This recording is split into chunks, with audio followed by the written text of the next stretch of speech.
다음 기조연설은 생명다양성재단 그리고 이사장이자 이화여자대학교 석자 교수님이시죠. 최재천 교수님이 맡아주시겠습니다. Now it's my great pleasure to introduce our second keynote speaker. Delivering the next keynote address is Professor Choi Jae-chun, Chairman of the Biodiversity Foundation and Distinguished Professor at Ewha Women's University. 발표 주제 제가 말씀드릴까요? 네, 발표 주제는요. 미래의 도시를 위한 숙론, 다양성과 공존입니다. 다시 한번 큰 박수 부탁드립니다. 네, 고맙습니다. 이렇게 멋진 포럼에 저를 초대해 주셔서 정말 고맙습니다. 대한민국에서 가장 전통적인 도시가 미래를 말한다. 언뜻 생각하면 굉장히 모순되는 조합인 것 같은데 사실은 역사라는 게 과거가 현재라는 찰나를 거쳐서 미래로 흘러가는 그 과정이잖아요. 그러니까 풍성한 과거가 제대로 된 미래를 예측할 수 있는 거죠. 그래서 어떤 의미에서 전주가 이런 이니셔티브를 쥔다는 건 굉장히 의미 있는 일이라고 생각합니다. 아마 이 포럼에서 우리가 미래의 도시에 대해서 굉장히 많은 여러 가지 요소들에 대해서 이제 토론을 할 텐데 저한테 오늘 주어진 시간이 얼마 안 되기 때문에 저는 요 세 가지에 대해서만 간단히 언급하는 걸로 제 말씀을 가름할까 합니다.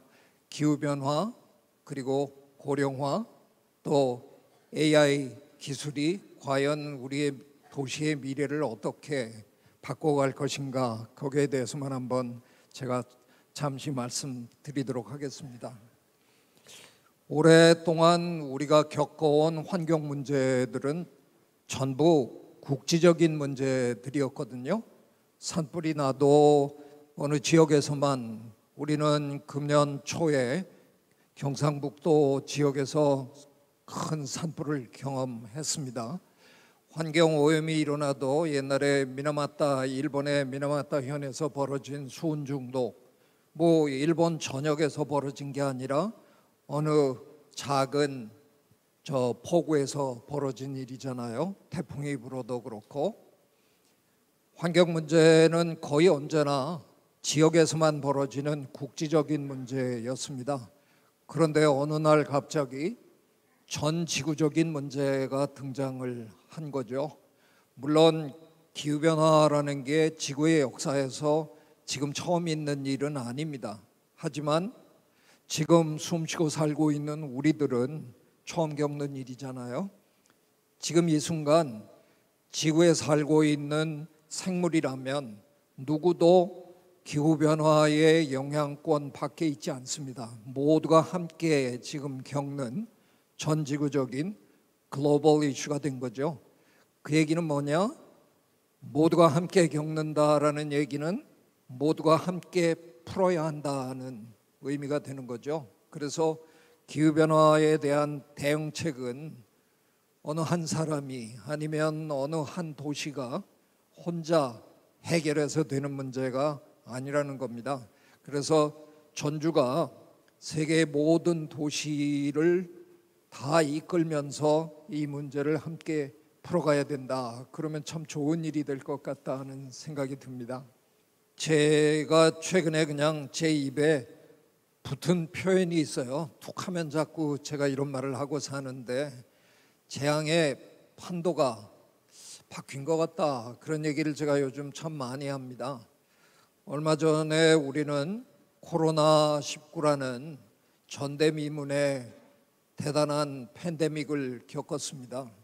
근데 그런 전염병은 사실은 오랫동안 우리가 기억하기로는 저 제3세계에서, 후진국이라는 표현을 쓰는 게 좀 주저됩니다만, 발달이 좀 덜 된 지역에서 주로 일어나고, 발전한 나라들은 원조를 하거나 의료 봉사를 하거나 그랬습니다. 근데 지난번 코로나19로 가장 처참하게 당한 나라가 어디입니까? 가장 많은 사망자가 나온 나라가 어디입니까? 미국입니다. 세계 제1의 선진국이라고 뻐기는 미국이 가장 처참하게 당했습니다. 그러니까 이게 전염병도 당하는 나라 따로 있고 뭐 도와주는 나라 따로 있고 이런 판도가 바뀐 것 같습니다. 자, 이런 자연재해는 어떻습니까? 홍수. 오랫동안 저희들은 이런 홍수 같은 건 방글라데시에서나 벌어지는 일인 줄 알았습니다. 그런데 2021년 여러분 기억하십니까? 서유럽에서 어마어마한 홍수가 일어났습니다. 독일, 룩셈부르크, 네덜란드 이쪽 지역이었잖아요. 선진국인 줄 알았습니다. 저희는 그동안. 근데 저렇게 허무하게 당할 수가 있나? 도대체 이 나라들은 배수시설도 안 해놓고 사는 건가? 네덜란드가 배수시설이 안 돼 있으면 어떻게 되는 거죠? 저희 학창시절에 네덜란드는 육지가 바다보다 낮은 나라입니다. 이렇게 다 배우셨잖아요. 저 5만 원 걸 자신 있습니다. 전 세계에서 배수시설로는 가장 훌륭한 시설을 갖춘 나라 네덜란드일 거다라고 저 돈 걸 자신이 있는데요. 그런 나라들이 왜 이렇게 당했어요? 그냥 아주 간단한 설명이 있는 겁니다. 하늘에서 배수시설이 감당할 수 없을 정도의 어마어마한 비가 갑자기 쏟아졌다. 그거죠. 유럽은 원래 이렇게 비가 많이 오는 곳은 아니었잖아요. 그런데 감당할 수 없을 정도의 비가 쏟아졌기 때문에 그냥 당한 겁니다.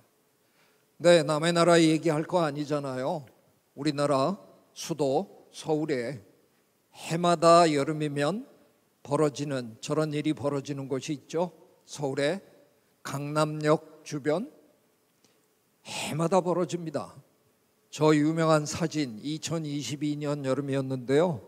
네, 저 제네시스 승용차 위에 비가 억수로 쏟아지는데 세상을 달관한 듯 검색을 하고 계시는 저 중년 남성, 저 스마트폰을 가만히 보니까 저거 삼성 갤럭시 폴더블 폰인데 탁 펼치고 억수로 쏟아지는 빛 속에서 검색을 하고 계시는 저분, 참 유명해진 분인데요. 왜 서울의 강남역 주변은 해마다 여름이면 이런 일이 벌어질까? 강남역 주변의 배수시설이 역삼역 주변의 배수시설보다 특별히 나빠서 그런 게 아니고요. 그냥 서울의 강남 지역의 강남역 주변이 조금 낮아요. 그냥. 근데 어쩝니까? 물은 무조건 낮은 곳으로 고이다 보니까 그냥 해마다 저런 일이 벌어지는 겁니다. 우리 인간은 망각의 동물이라서요. 그냥 옛날 일들을 다 잊고 삽니다. 기억이 안 나실 것 같아요. 저 위에 사진은 2020년 대한민국의 웬만한 아파트촌들이 다 겪었던 물난리 사진입니다. 기억이 안 나시겠지만 2020년 대한민국의 장마비가 무려 54일 동안 계속 쏟아졌습니다. 유사일에 가장 오랜 장마가 불과 4, 5년 전의 일입니다. 저는 재앙의 판도가 지금 확실하게 바뀌고 있다고 생각합니다. 지금 이 순간 우리 인류를 옥죄고 있는 가장 심각한 환경 문제에 둘을 꼽아라 그러면 기후변화와 생물다양성 감소, 이 둘일 겁니다. 기후변화는 일단 제가 사과 말씀을 하나 드려야 되겠네요. 저는 주최 측으로부터 번역을 해준다고 그래서 우리말이 그냥 적힌 이런 슬라이드를 몇 개 그냥 보냈는데 번역이 안 돼 있네요. 죄송합니다. 여러분이 이제 거의 상식적으로 알잖아요. 기후변화에 관련해서는 IPCC라는 국제기구가 주도적인 역할을 하고 있습니다. 저는 역대 국제기구 중에 이렇게 막강한 기구는 없었다고 생각합니다. 유엔이 뭐라고 얘기해도 전 세계가 하루아침에 대응하지 않잖아요. 근데 IPCC가 6년이나 7년마다 한 번씩 보고서를 발표하면 전 세계 모든 국가가 그 보고서를 전부 분석하고 정책에 반영합니다. 제 기억으로는 국제기구로 이렇게 막강한 기구는 없었다고 생각합니다. 자, 기후변화를 IPCC가 주도적인 역할을 한다 그러면 생물다양성 쪽은 UN 산하기구죠. CBD, Convention on Biological Diversity인데요. 시력이 좋으신 분이라면 지금 보시면서 네가 왜 거기서 나와 그러고 계실 것 같은데, 네, 제가 어쩌다가 CBD의 의장으로 추대를 받아서 2년 동안 CBD를 이끌었었습니다. 근데 참 뭐 남다른 경험이기는 했지만 국제기구의 의장을 뭐 아무나 하는 건 아니겠죠. 근데 그 2년의 경험이 어땠냐라고 만약에 저한테 물으신다면 저는 한 단어로 주로 답합니다. 좌절. 되는 게 아무것도 없더군요. 민주주의 제도는 주로 다수결 제도를 선택하지만 이놈의 다수결 뭐 그렇게 꼭 좋은 건 아니잖아요. 그 뭐 어쩌다가 근소한 표 차이로 이상한 사람 자꾸 선출하고 뭐 이러는 짓도 우리가 종종 하는데, 그래도 도대체 이 국제기구들이 왜 이렇게 무능한가를 저는 온몸으로 체험했습니다. 저희가 캐나다 몬트리올인데요. 본부가 캐나다 몬트리올에 있는데 제가 사진에는 제법 편안하게 앉아 있지만 저 포디움이 이 천장 정도로 높습니다. 제가 지금 굉장히 높은 데 앉아 있고요. 저 플로어에는 보통 한 180개국 대표들이 모여 있는데 그 180개국 대표들을 전부 설득해서 만장일치로 합의를 도출하랍니다. 안 되더군요. 제가 이건 제일 많이 한 게 잠시 정회하겠습니다 이러고 그 반대 의견 낸 나라 대표들 끌고 저 복도 끝에 가서 윽박질렀다가 읍소했다가 별짓 다 해가지고 겨우 달래서 들어와서 속개하면 또 볼리비아가 반대해 뭐 콩고가 진짜 2년 일했는데요. 저는 해놓은 게 없습니다. 거의 뭐 업적을 남기지 못했는데 오랫동안 IPCC를 이끌어 오신 IPCC의 사무총장을 하신 분이 우리나라 분이십니다. 이회성 박사님인데요. 저는 개인적으로 이회성 박사님을 진심으로 존경합니다. 왜? 제가 한 번도 해보지 못한 리더십을 발휘하신 분이거든요. 정치하신 이회창 씨의 동생이신데요. 하여간 그동안 기후변화 쪽에 가장 심각한 이슈가 뭐였습니까? 모두 뻔질나게 모여서 끊임없이 토의하면서 이루고자 했던 목표가 뭐였습니까? 이번 세기 동안 지구의 평균 온도가 오르는 걸 어떻게든 2도 미만으로 붙들어매자. 근데 합의를 못 이루었습니다. 그래서 그 스웨덴의 어린 소녀 툰베리라는 소녀가 나타나서 당신들은 내가 태어난 날부터 지금까지 맨날 모여서 얘기만 하고 있다. 제발 행동에 옮겨달라 포효했잖아요. 그래서 파리 협약에서 겨우 어렵사리 합의를 이뤘습니다. 그런데 그 당시 기준으로는 온실기체를 가장 많이 뿜어내는 나라가 미국이었습니다. 근데 미국에 트럼프라는 분이 계셨거든요. 대통령을 하셨는데 그분이 그냥 파리 협약 탈퇴를 하셨어요. 그러니까 이게 주범이 사라진 겁니다. 너무 황당했습니다. 저희들은. 바로 다음 대통령 바이든 대통령님은 대통령 당선되자마자 첫 업무를 상징적으로 파리 협약에 재가입하는 걸로 사인을 하셨습니다. 그런데 놀랍게도 트럼프라는 분이 또 대통령이 되셨잖아요. 대통령이 되셔서 첫 업무를 파리 협약 재탈퇴 그걸 하셨습니다. 그분이 사인하는 거를 굉장히 좋아하시잖아요. 이렇게 한참 하시잖아요. 그걸 해가지고 지켜 세우는 걸로 지금은 물론 미국은 중국 다음으로 2등이긴 합니다. 온실기체를 뿜어내는 그 배출량으로 2등이긴 한데 여전히 주범이잖아요. 근데 주범이 빠져나간다는 건 있을 수 없는 일인데 지금 이런 그 기후변화에 관한 이 국제 질서를 미국이 너무 흐트리고 있다는 점은 참 안타까운 일입니다.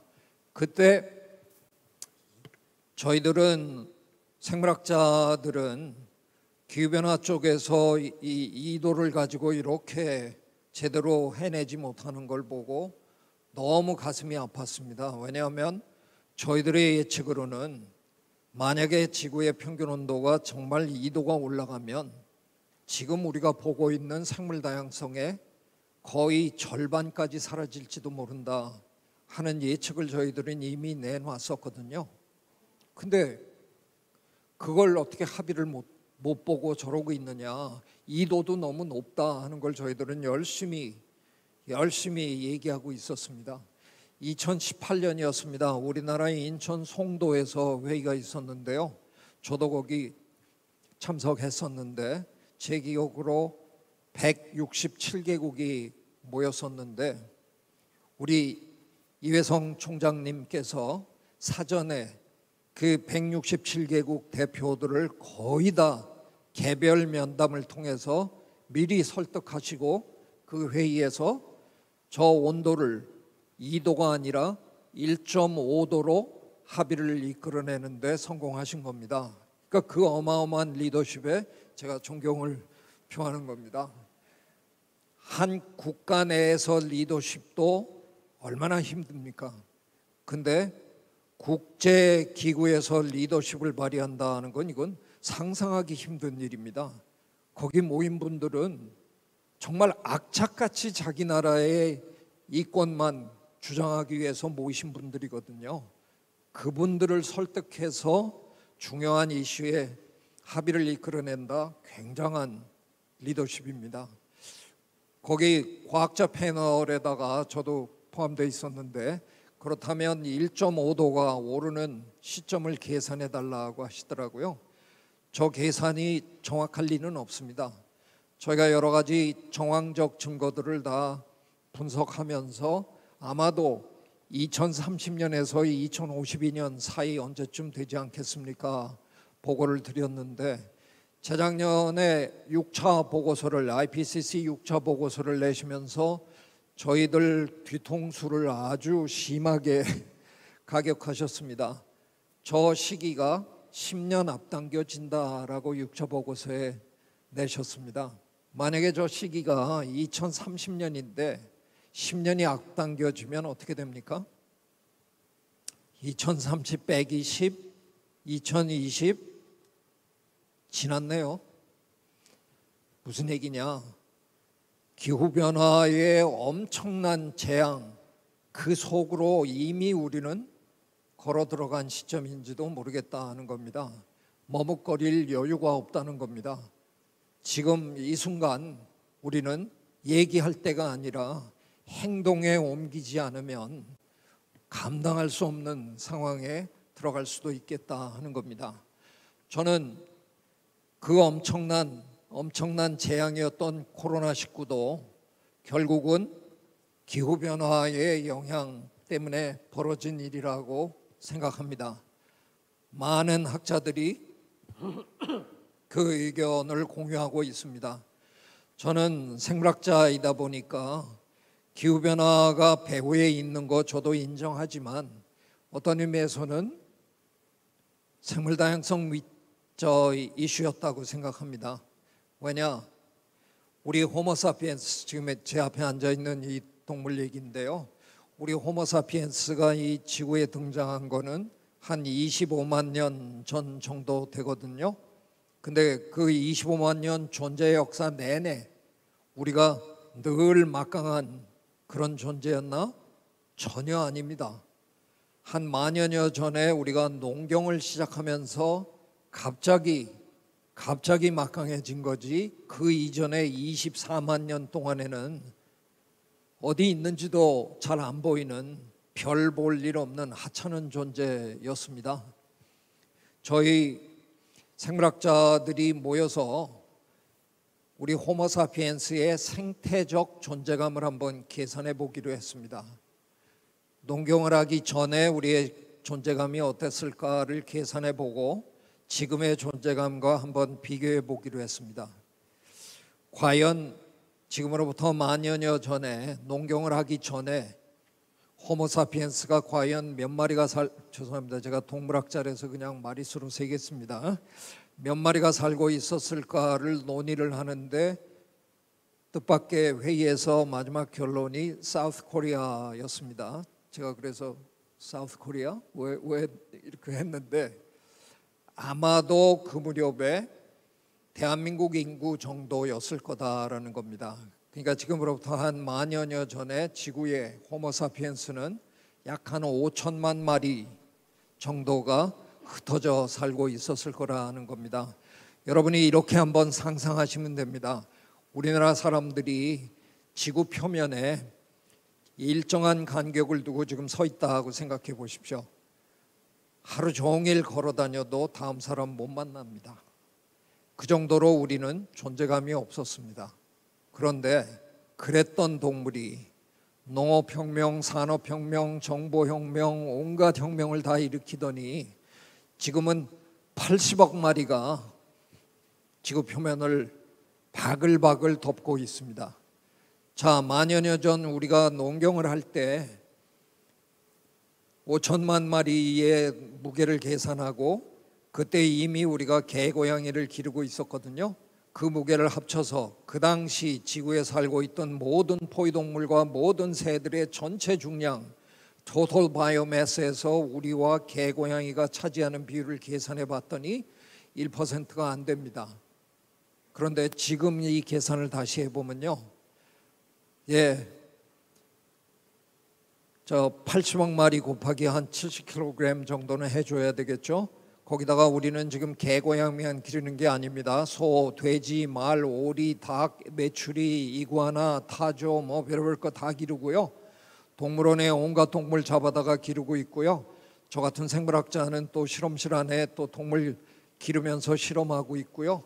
그래서 그 동물들 무게를 다 합쳐서 2025년 9월 현재 지구 생태계에 살고 있는 모든 포유동물과 모든 새들의 전체 중량에서 우리와 우리가 기르고 있는 동물들의 무게를 비교해 보면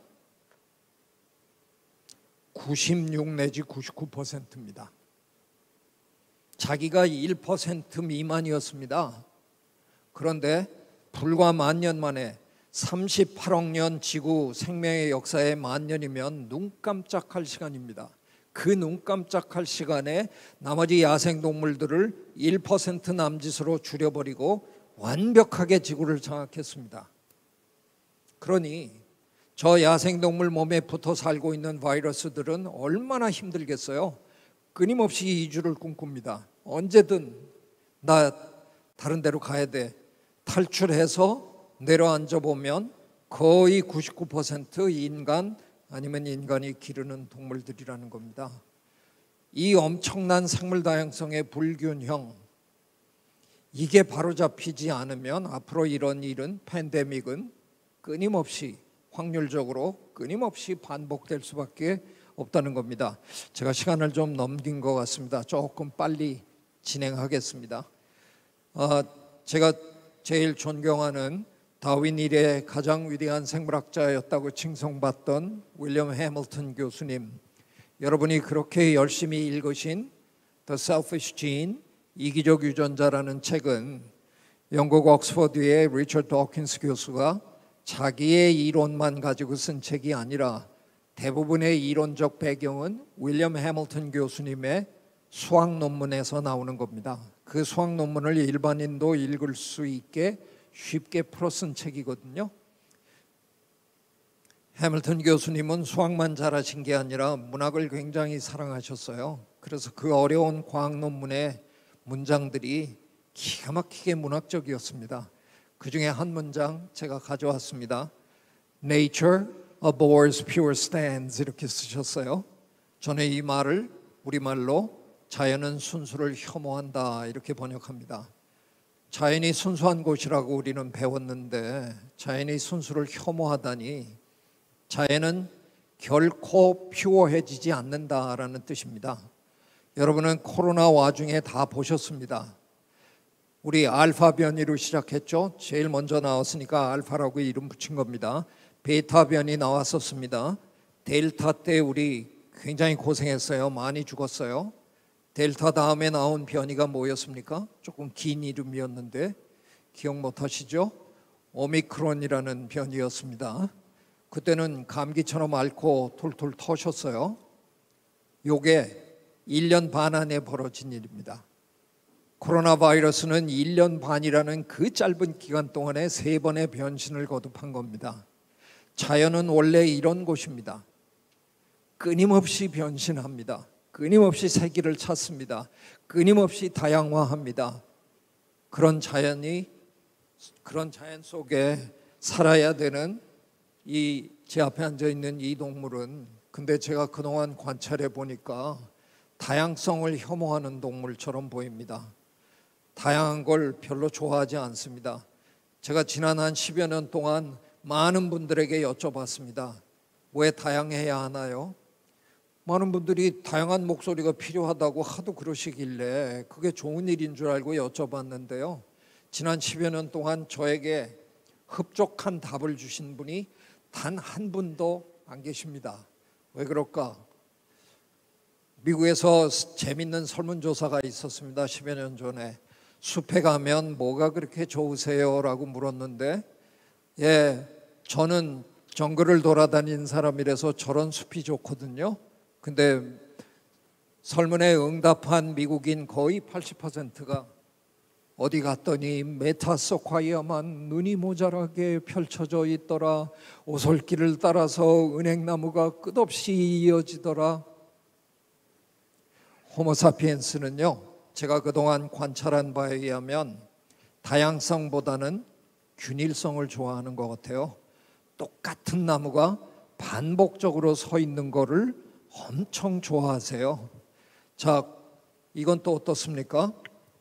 여러분 이런 꽃밭을 보시면 좋아하시죠? 아유 예쁘다 그리고 사진 찍고 이러시죠? 반응은 그 정도입니다. 이런 꽃밭을 보시면 숨소리가 달라집니다. 장관이다. magnificent 이렇게 얘기합니다. 이 호모사피엔스라는 동물은요, 제가 그동안 관찰한 바에 의하면 똑같은 게 반복적으로 나타나는 거에 열광하는 동물 같아요. 다양성 별로 좋아하는 것 같지 않다 하는 게 제 걱정입니다. 호모사피엔스는 다양성을 혐오하는 동물이다 하는 게 제 결론입니다. 오래전에 우리나라 지하철에 붙어있던 공익 광고입니다. 대한민국이 이런 나라가 돼간다는 거예요. 지하철에 사실은 노인네들을 위한 경로석이 저쪽 구석에 작은 곳이거든요. 지금도. 근데 이렇게 옮겨줘야 되겠다. 왜? 저분들은 이제 몇 분 안 태어나고요. 이분들은 너무 많아지니까 이렇게 바꿔야 되는 거 아니냐. 그래서 제가 악담을 했거든요. 제가 2005년에 저 책을 쓰면서 다이내믹 코리아는커녕 DY까지는 같은데 DYING 죽어가는 대한민국이다. OECD에서 친절하게 계산까지 해주셨죠. 한 300 몇십 년 지나면 대한민국은 지구에서 사라진다. 한 사람도 남지 않는다. 이게 도시가 가지고 있는 엄청난 미래입니다. 사람이 사라지고 있는 도시, 사라지는 것뿐만이 아니라 남은 사람들은 전부 장애를 가지고 있는 사람들입니다. 고령자는 다른 말로 하면 장애인이잖아요. 그 사람들이 살 수 있는 도시를 만들어 줘야 되는 겁니다. 어쩌면 사람이 걸어 다니는 게 아니라 길이 움직여 줘야 되는 그런 도시를 만들어 줘야 될지도 모르는 순간이 찾아왔습니다. 기후변화와 고령화, 굉장히 심각한 미래 도시의 숙제라고 생각합니다. 게다가 이건 그냥 지나가겠습니다. 과연 그러면 우리는 이런 도시를 어떻게 맞이해야 할까? 저는 자랑스러운 대한민국 국민으로 요즘 뿌듯합니다. 모든 거에 그냥 앞에다 K만 붙이면 우리가 거의 세계 최고가 됐잖아요. 드디어 작년에는 K 문학까지 노벨 문학상을 받으시면서 한강 작가가, 그런데 딱 하나 K를 못 붙이는 분야가 있습니다. 정치. 참 이상하게 정치만은 참으로 후진국인 것 같다는 안타까움이 있습니다. 정치가 안 되는 이유가 뭡니까? 우리는 그분들을 뽑아서 우리 대신 대의 민주주의를 해달라고 여의도에 보냈는데 그분들은 매일 싸움만 하시네요. 저희들이 보면 서로 얘기하는 걸 거의 못 봅니다.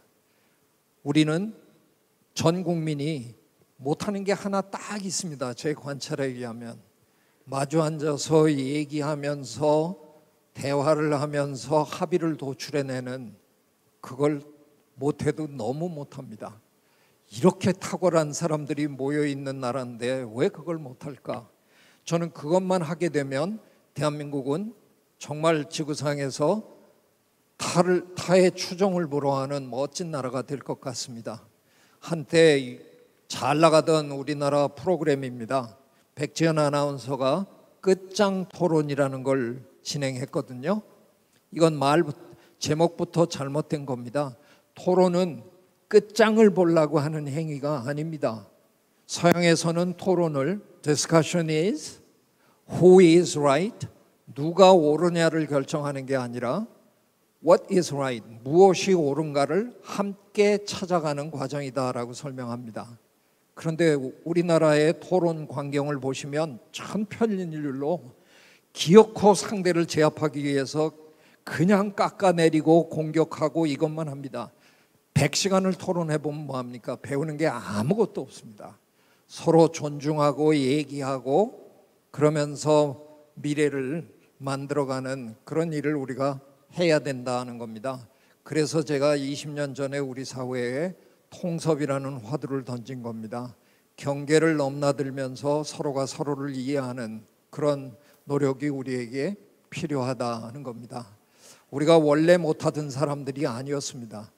조선의 임금님들은 거의 매일같이 사대부들이랑 대학자들이랑 마주 앉아서 사서삼경을 읽으면서 토론을 하셨더라고요.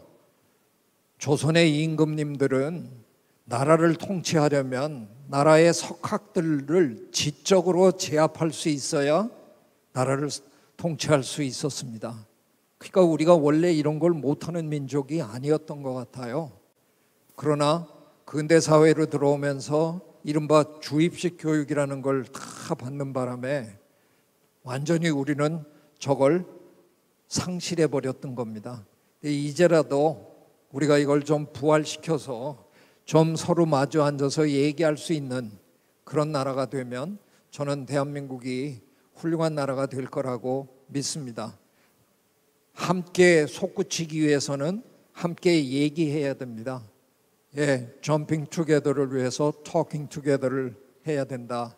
저는 오늘과 같은 이런 자리, 전주시가 마련한 미래의 도시 포럼과 같은 이런 자리가 소중한 자리라고 생각합니다. 그래서 전통을 자랑하는 전주시가 그 전통의 오랜 경험을 바탕으로 미래의 도시를 구상해 주면 전 세계의 도시들이 따라올 것이라고 생각합니다.